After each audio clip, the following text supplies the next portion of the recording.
네, 감사합니다.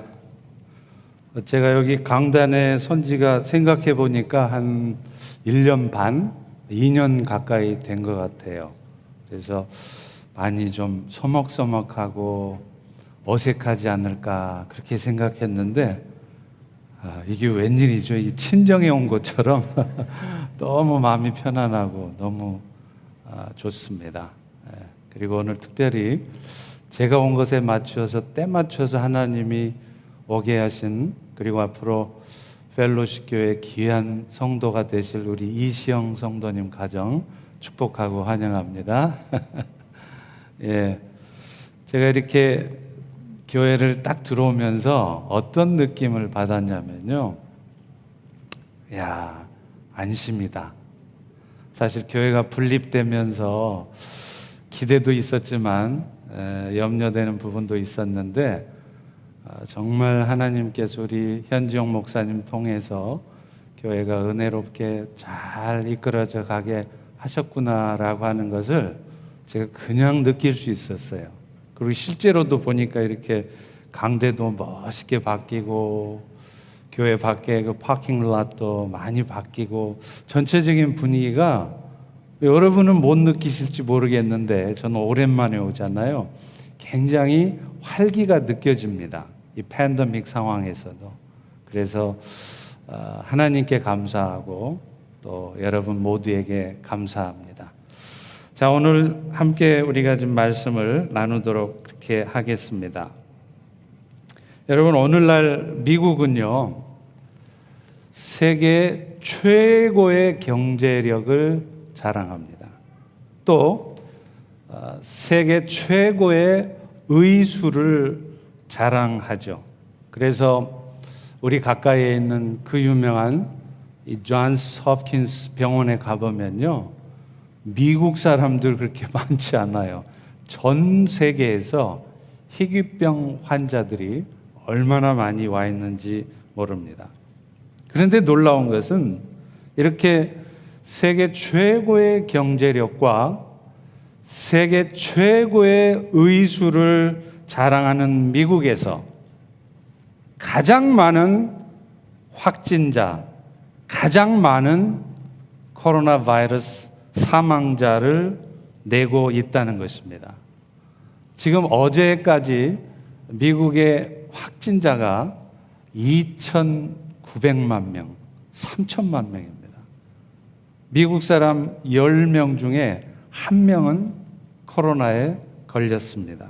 사망자도 정확하게 보니까 52만 명이에요. 여러분, 세계 2차 세계대전 때 전사한 미군 사망자가 30만 명입니다. 그러니까 몇 년 동안 세계전쟁을 해서 죽은 숫자보다 지난 1년 동안 미국에서 코로나 바이러스로 사망한 수가 훨씬 더 많다는 거죠. 여러분, 이런 상황을 어떻게 이해하십니까? 저는 이렇게 세계 최고의 경제력과 세계 최고의 의술을 자랑하는 미국에서 오히려 세계에서 가장 많은 확진자와 가장 많은 사망자가 나오는 이 상황이 결코 우연이 아니라고 생각합니다. 하나님은 이 팬데믹 사태를 통해서 점점 타락해가고 점점 영적으로 힘을 잃어가는 미국을, 또 특별히 이 땅의 교회들을 영적으로 깨우고 계시는 것이 아닌가 생각이 됩니다. 따라서 우리는 이런 상황들을 그저 두려워하면서 하루빨리 백신 맞고 치료제가 나오기만을 기다릴 것이 아닙니다. 오히려 이런 상황들을 통해서 우리 스스로의 삶을 돌아보고 이 땅의 교회들이, 또 우리 버지니아 펠로십 교회가, 또 내 개인의 삶이 다시 영적으로 회복되어지는 계기를 삼아야 할 것입니다. 실제로 여러분, 현재 이스라엘에는요, 백신 접종률이 무려 50%입니다. 그런데요, 확진자 수는 줄어들지 않고 있습니다. 오히려 다시 대유행의 조짐이 보이고 있다고 하죠. 또 지난 금요일 이틀 전 워싱턴 하스피럴에서 연구 결과를 발표했습니다. 여러분이 맞고 있는 파이자 백신, 모더나, 존슨앤존슨 이 백신들이 변이 바이러스에는 효과가 굉장히 제한적이라는 겁니다. 무엇을 말합니까? 백신만 맞으면, 치료제만 나오면 이 모든 상황들이 끝나는 것이 아닐 수도 있다는 말이죠. 그런 의미에서 오늘 우리는 이 상황 속에서 오히려 다시 한번 예수님께서 인류 구원의 사명을 이루신 후에 승천하시면서 우리에게 남겨주셨던 말씀을 기억해야 합니다. 너희는 모든 족속에게 가서 그들을 제자 삼으라. 이 유언과도 같은 말씀을 이 땅의 교회들은, 우리 펠로십 교회는, 여러분 자신들은 그 말씀을 따라 살아가고 있는지를 돌아보아야 된다는 거예요. 다시 말하면 오늘 설교 제목처럼 미셔널 처치로서 미셔널 라이프를 살아가고 있는지 먼저 살펴보아야 한다는 말입니다.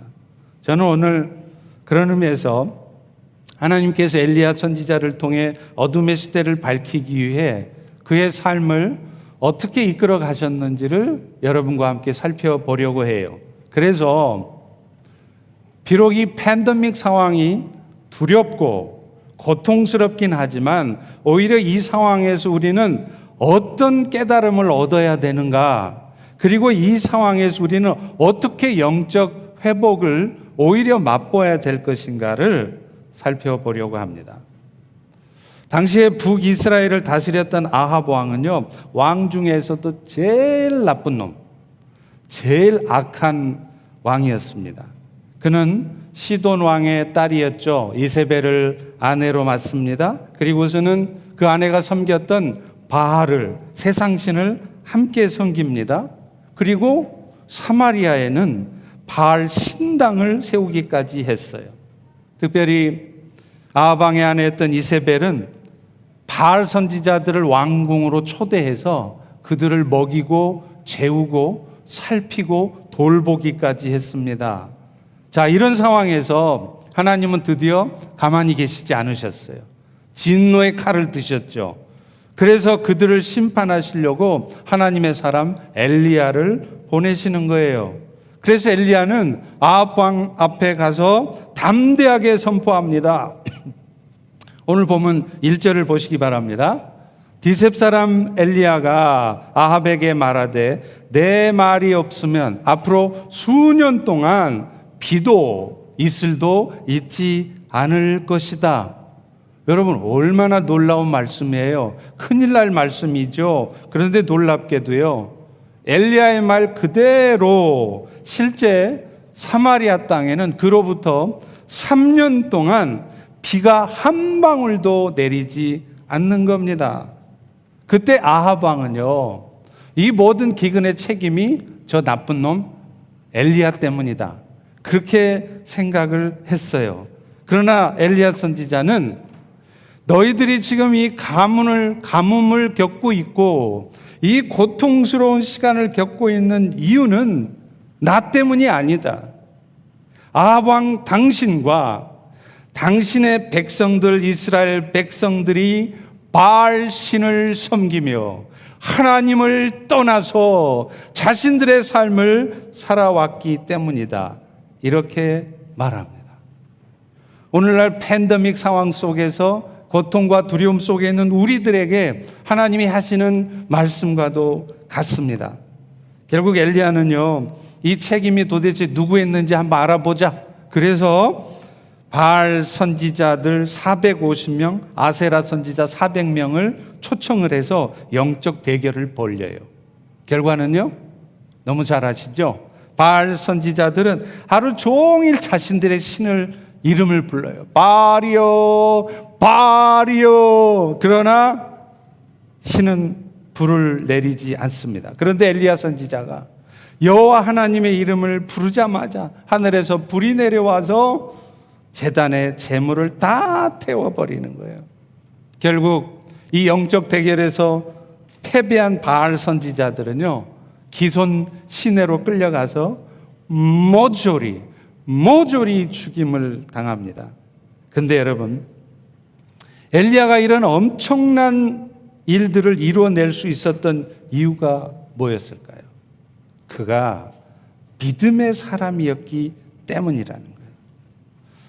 엘리야가 바알 선지자들과 영적 대결을 할 때 하나님께 한 기도가 있어요. 그 기도를 보면 이 엘리야 선지자가 얼마나 믿음으로 살았던 사람이고 그 믿음의 역사로 말미암아 저 바알 선지자 450명을 죽였다는 것을 알 수 있어요. 열왕기상 18장 36절입니다. 거기 보면 이렇게 말하죠. 주여, 주께서 이스라엘 중에서 하나님 되심과 나 엘리야가 주의 종이 됨과 또 내가 주님의 말씀대로 이 모든 일들을 행한 것임을 저들이 봐서 알게 해 주십시오. 무슨 말입니까? 말씀하신 대로 행하는 자들에게 하나님께서는 나타나셔서 친히 하나님 되심을 보여달라고 구하는 것이죠. 사실 엘리야는요, 이 영적 대결에서 바알 선지자들이 그랬던 것처럼 어쩌면 자기가 죽을 수도 있었어요. 그거 다 알고 있었습니다. 그럼에도 불구하고 엘리야 선지자는 두려워하지 않았어요. 바알 선지자들과 영적 대결을 선포합니다. 왜 그랬을까요? 그는 믿었습니다. 확신했습니다. 주께서 보내신 길로 가는 자들에게는 하나님께서 친히 나타나셔서 하나님 되심을 스스로 보이실 거라는 것을 믿고 있었어요. 확신했어요. 그래서 하나님을 모르던 세상 사람들조차도 와, 과연 하나님이 살아계시구나. 하나님이 말씀하신 대로 행하는 자들에게는 하나님이 저렇게 역사해 주시는구나 하는 것을 보여줄 거라는 것을 굳게 믿었던 거죠. 여러분, 이것이 바로 믿음의 사람의 모습이에요. 사탄의 역사 앞에서, 보기에도 무섭게 생긴 코로나 바이러스 앞에서 그저 두려워 떠는 것만 아니라 내 죽으면 죽지 뭐.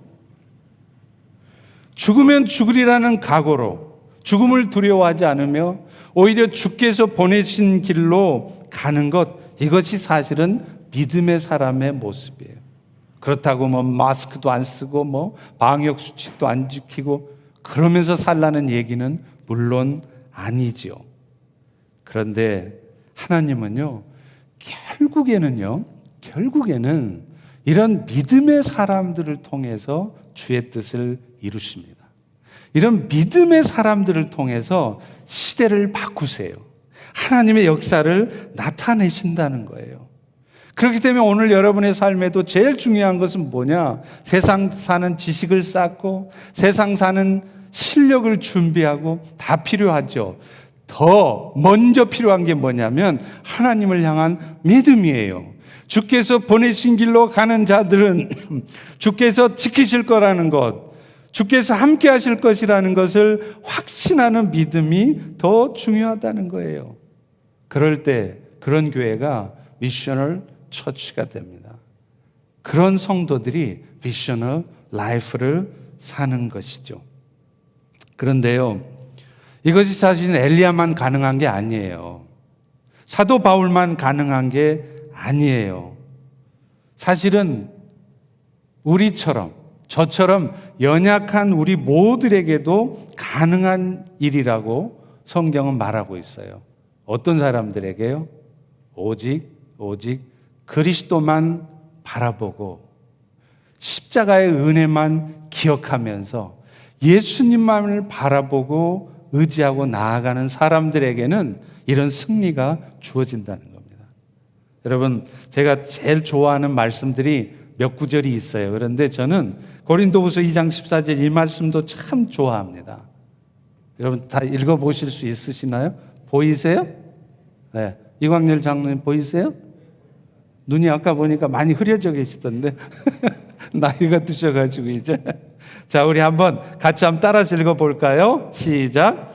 항상 우리를 그리스도 안에서 이기게 하시고 의리로 말미암아 각 처에서 그리스도를 아는 냄새를 나타내시는 하나님께 감사하노라. 그리스도 안에서 그리스도를 통해서 이기게 하신대요. 근데 언제요? Anytime, always.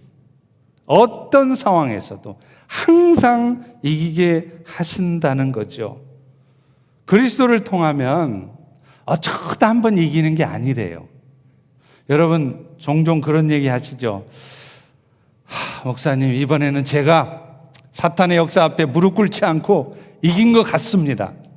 그런데요, 성경은 우리에게 뭐라 그러느냐면 어쩌다 한번 맨날 치다가 아싸 이번에는 내가 안 밀렸네, 이겼네, 이게 아니라는 거예요.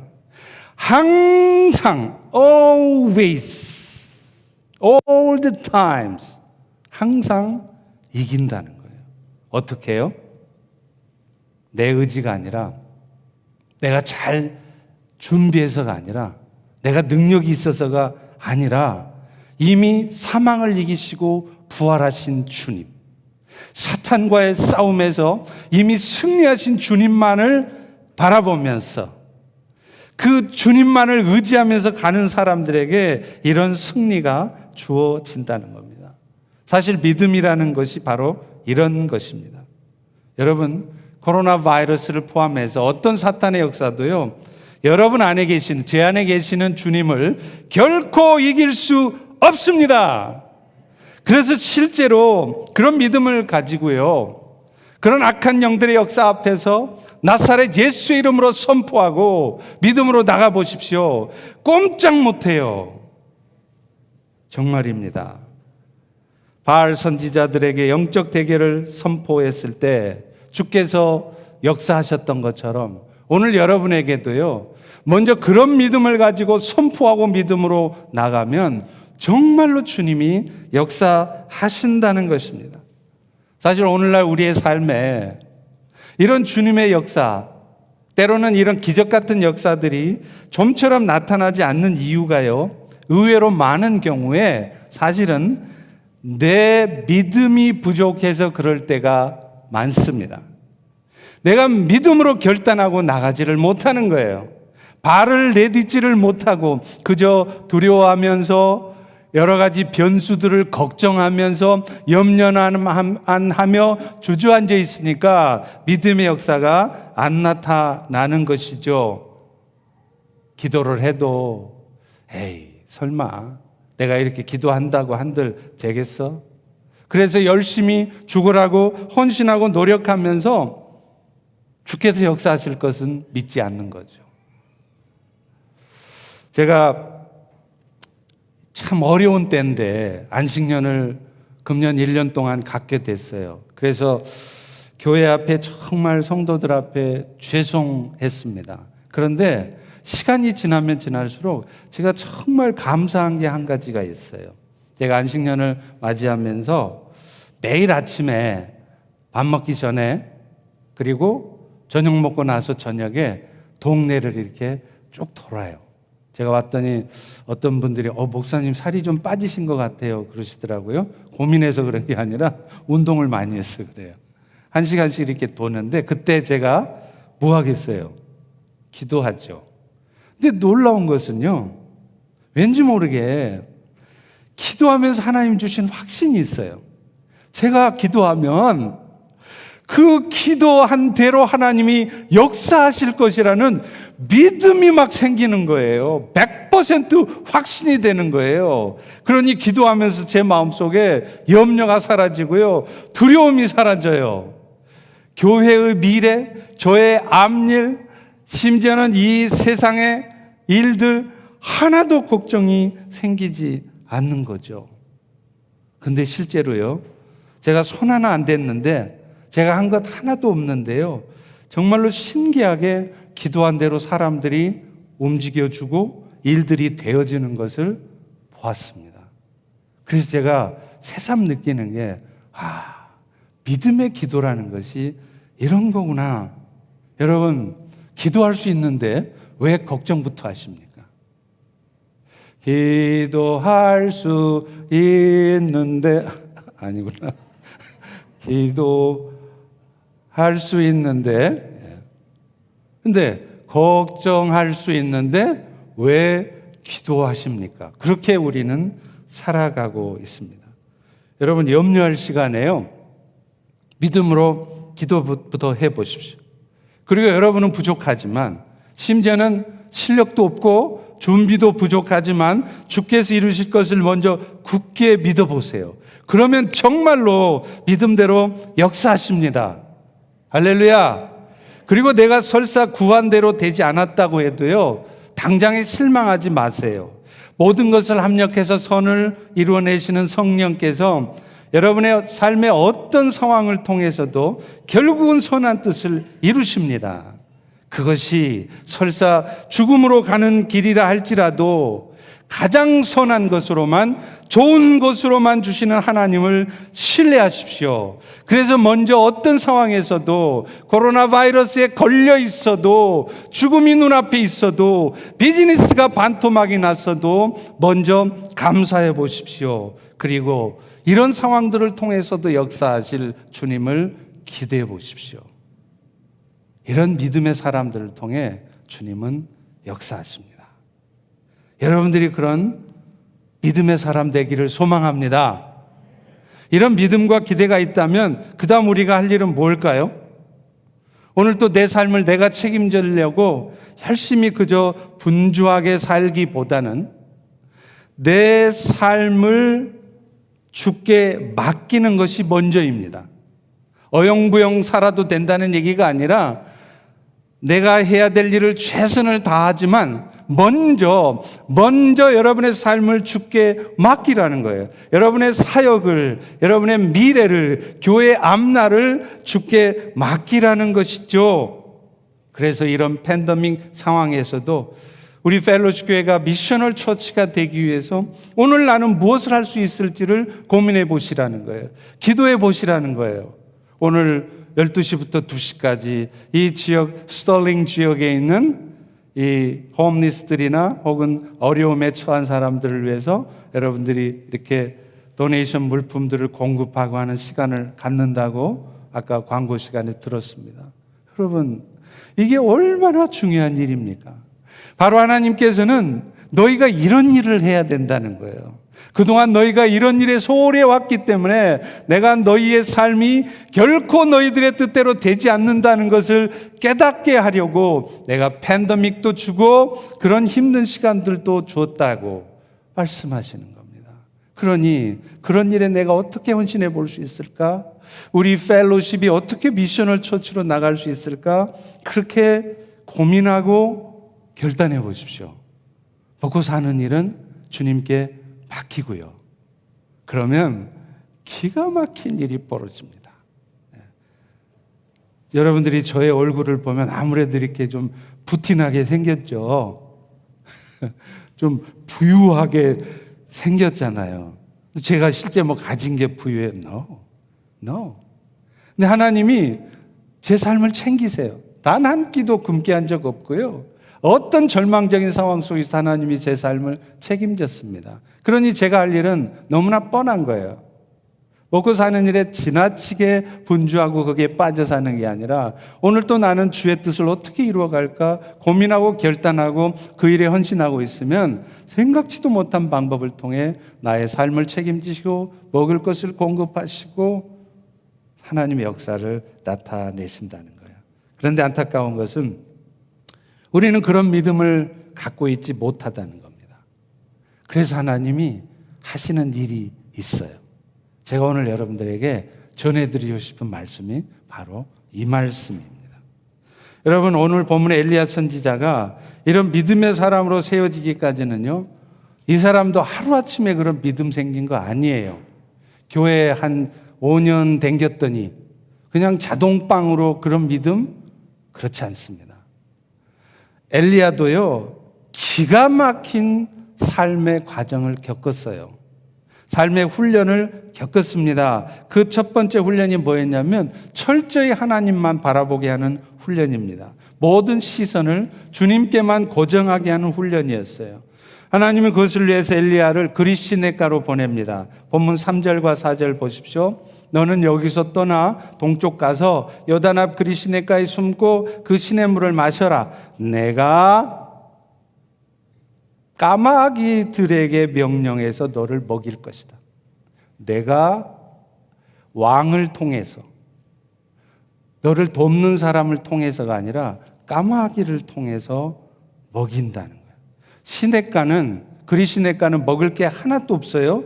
그런데 하나님이 엘리야한테 뭐라 그러냐면 내가 까마귀를 통해서 너를 먹일게. 여러분이 엘리야 선지자 입장이라면 그 말 믿어지겠습니까? 그 말 믿고 결단하고 그리시네가 가겠어요? 아이고, 하나님 나더러 죽으라는 소리예요? 그렇겠죠?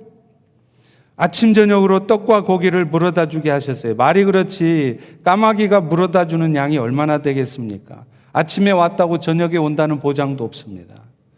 이것은 엘리야로 하여금 하나님께서 어떤 상황 속에서도 오직 하나님만 바라볼 때 주께서 어떻게 역사하시는가를 엘리야한테 경험시켜 주려고 하신 거예요.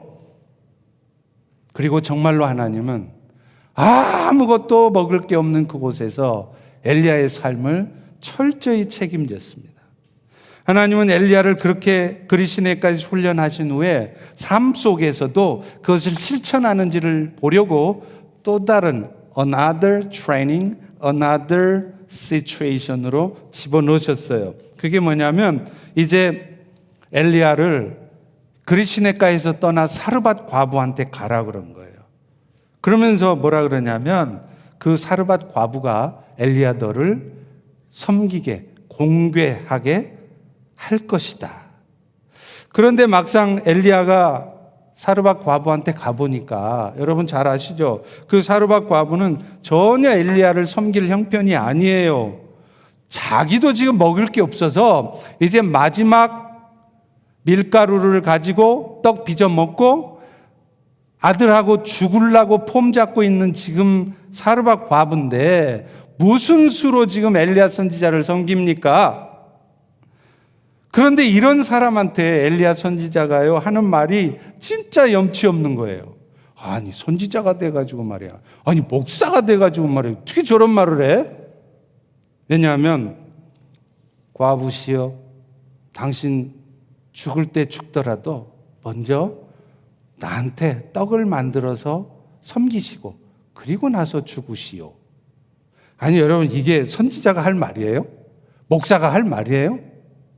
그런데 엘리야 선지자는 이런 말을, 말도 안 되는 말, 저만 같아도 이 말 입 밖에도 못 꺼낼 것 같아요. 뻔히 지금 사르밧 과부가 어떤 형편인 줄 아는데 거기다 대고 이런 말을 어떻게 합니까?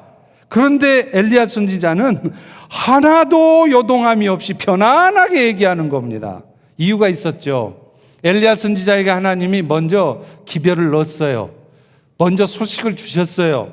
열왕기상 17장 14절입니다. 여호와의 말씀이 나 여호와가 비를 지면에 내리는 날까지 그 통에 가루가 떨어지지 않고 그 병의 기름이 없어지지 아니할 것이다. 말씀대로 하면 굶어 죽는 게 아니라 오히려 떡과 기름이 다하지 않게끔 나 여호와가 하겠다. 그러니 엘리야야, 너는 그 과부 먹고 살 일 걱정해 주지 말고 내가 말한 대로만 말 전해. 이렇게 말한 겁니다.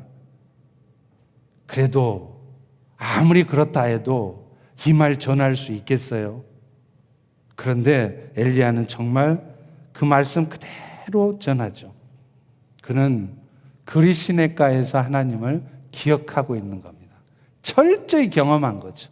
그리시네가? 거기 가면 나는 꼼짝없이 죽는데? 근데 갔더니 조마조마하면서 염려하면서 진짜 그렇게 될까? 이렇게 하고 가봤는데 진짜 하나님이 자기를 책임졌어요. 뭘 통해서요?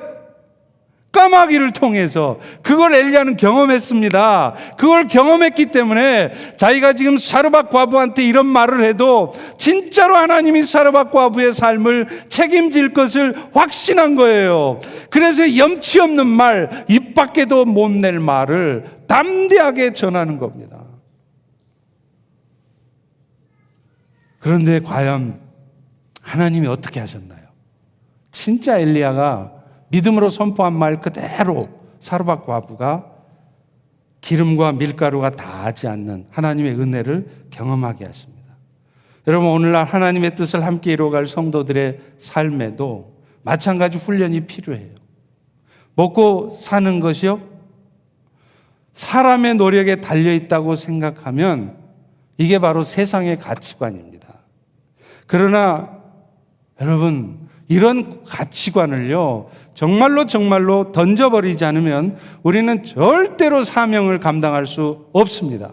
미셔널 처치로 갈 수가 없습니다. 미셔널 라이프를 살아갈 수 없더라고요. 대신에 철저히 하나님께서 사람들의 삶은 책임지신다는 것을 확신할 때 우리는 비로소 미셔널 라이프, 미셔널 처치로 나갈 수 있는 겁니다. 우리 하나님은 말씀하신 대로 그의 보내신 길로 가면요, 절대적으로 그 앞길을 책임지세요.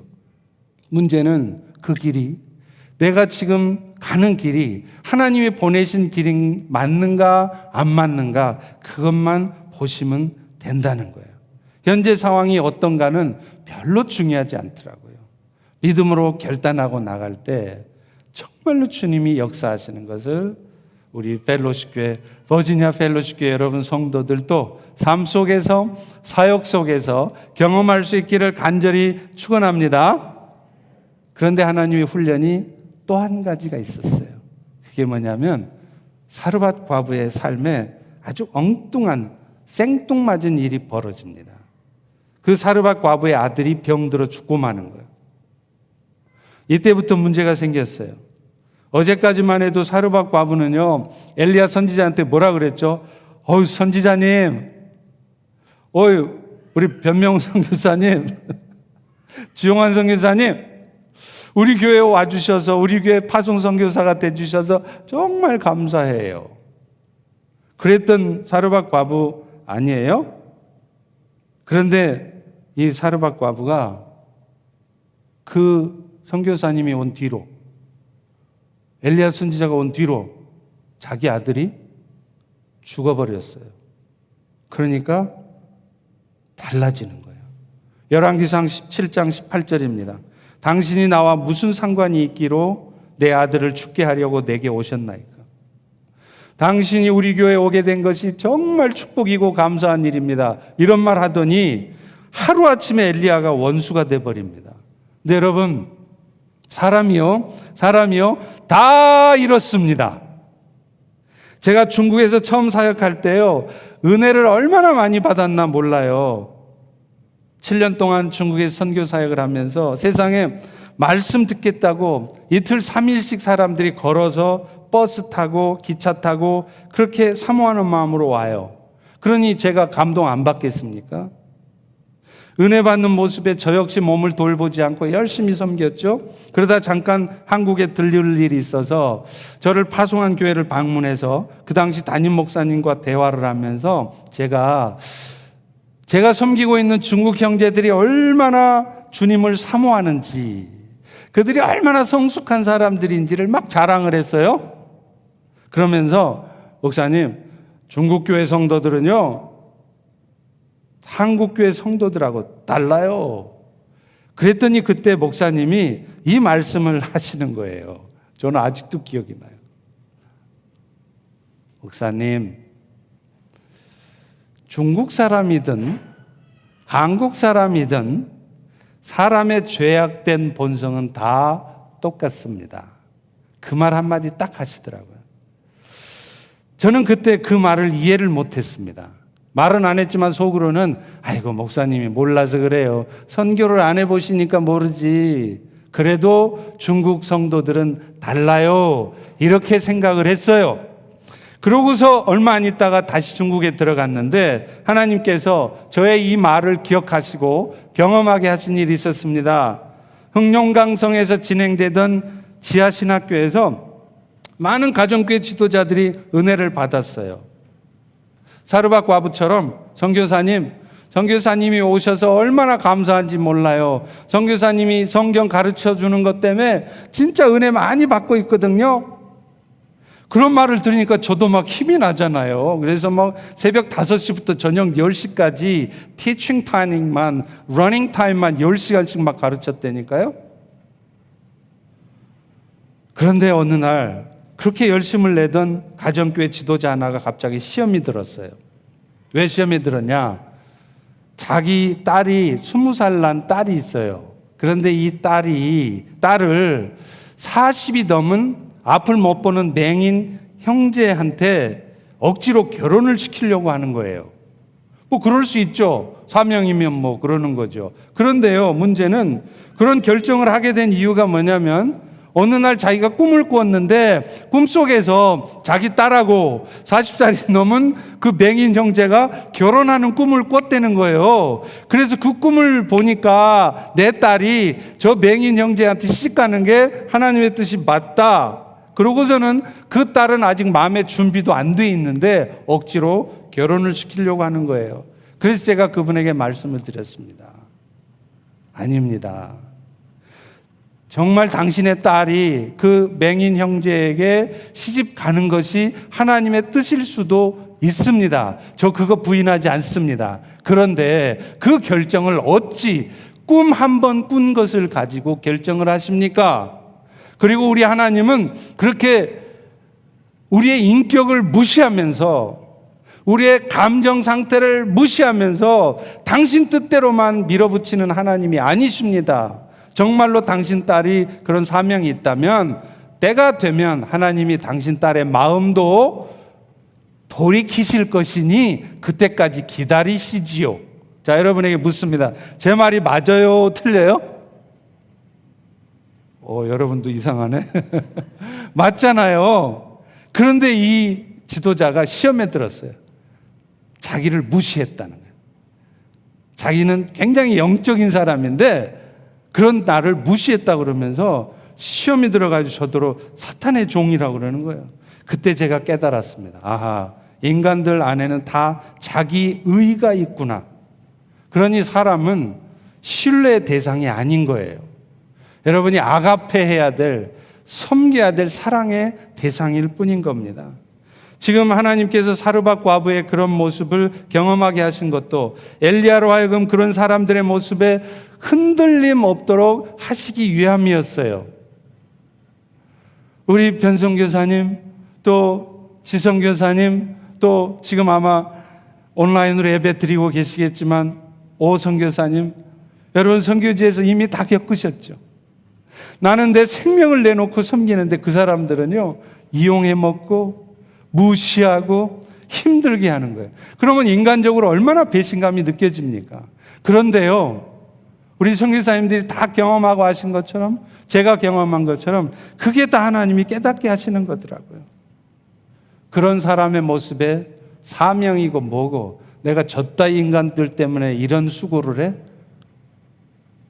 그러면 어떻게 영혼 구원이 일어나겠습니까? 그러면 어떻게 여러분이 미셔널 라이프를 살 것이며 어떻게 여러분이 펠로시 교회를 미셔널 처치로 이끌어 가겠습니까?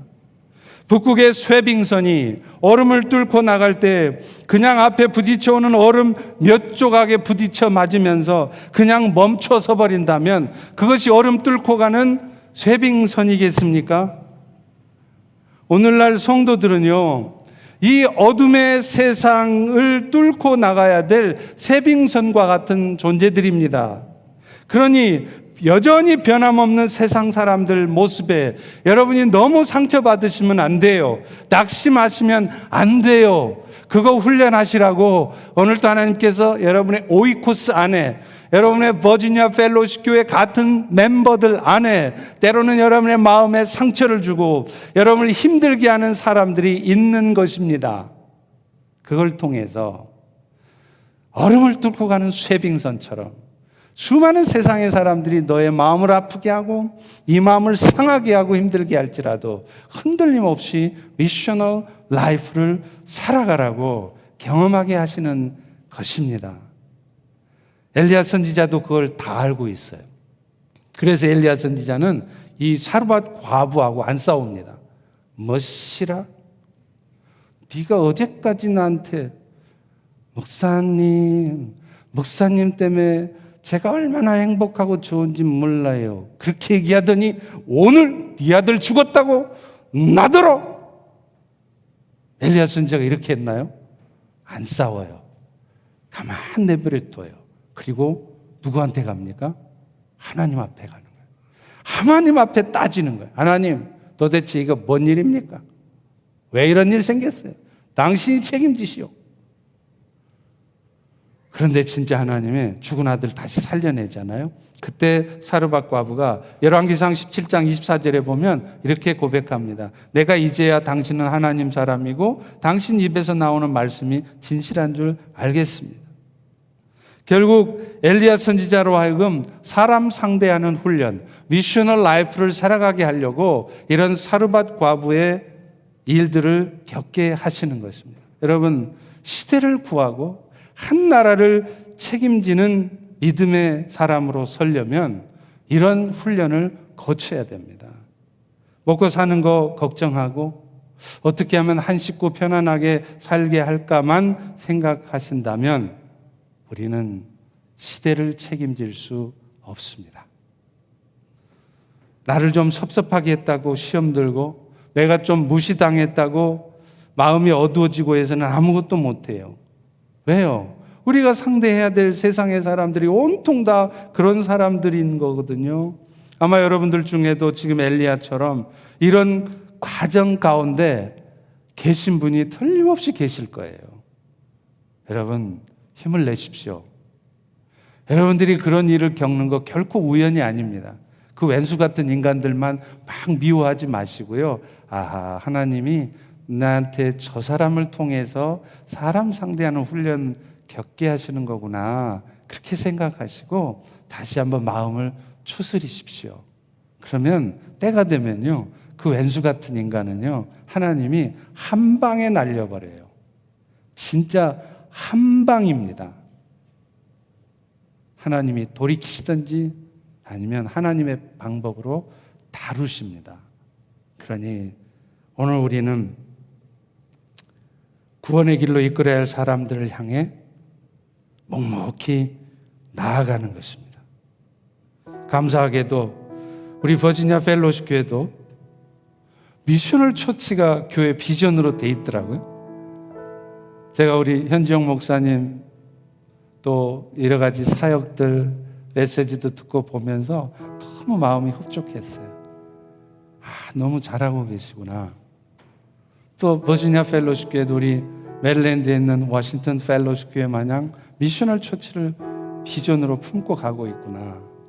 그리고 막 이 스톨링 지역의 가난한 사람들을 위해서 막 섬기고 베풀고, 야, 됐다. 제가 얼마나 마음에 안심이 되었는지 몰라요. 그런데 안타깝게도 오늘날 많은 교회들은요, 이런 교회 존재 목적을 잃고 살아요. 잊어먹고 살아요. 미셔널 처치를 놓치고 살아요. 미셔널 라이프를 살지 못해요. 그래서 하나님이 팬데믹 상황을 통해서 우리를 흔들어 깨우시는 거예요. 그러니 사랑하는 펠로십 교회 성도 여러분, 방역도 열심히 하십시오. Wearing mask, social distancing 지키십시오. 그러나 먼저 믿음을 가지십시오. 여러분이 미셔널 처치로 살아가면, 어렵고 힘들지만 두려움 없이 미셔널 라이프를 살아가면 여러분의 생명을 하나님이 책임지십니다. 여러분의 삶을 하나님께서 책임지십니다. 버지니아 펠로십 교회 앞날을 하나님이 책임지실 겁니다. 그러니 두려움 없이, 막힘 없이, 망설임 없이 미셔널 처치로 나가십시오. 결단하십시오. 미셔널 라이프를 살아가십시오. 그럴 때 주님의 놀라운 역사가 우리 버지니아 펠로십 교회 가운데 또 여러분의 개인의 삶에, 사랑하는 여러분들의 가정에 나타나게 될 줄로 믿습니다. 기도하겠습니다. 하나님, 오늘 이렇게 귀한 은혜를 주셔서 참으로 감사합니다. 이 팬데믹 상황에서 우리도 모르게 우리의 마음속에는 두려움이 많네요. 먹고 살 일에 대한 걱정도 많네요. 우리가 연약하기 때문에 그렇지 않겠습니까? 그러나 주님, 오늘 우리를 사랑하셔서 우리에게 이 엘리야 선지자의 이야기를, 사르밧 과부의 이야기를 들려주셔서 감사합니다. 다시 한번 우리가 일어나겠습니다. 지치지 않겠습니다. 무너져 있지 않겠습니다. 뒤로 물러나 있지 않겠습니다. 믿음을 가지고 담대하게 일어서겠습니다. 주님 우리와 함께하여 주시고 주님의 살아 역사하심을 우리 모두가 경험할 수 있도록 은혜 베풀어 주시옵소서. 모든 것 주께 의탁하옵고 예수님의 이름으로 기도합니다. 아멘.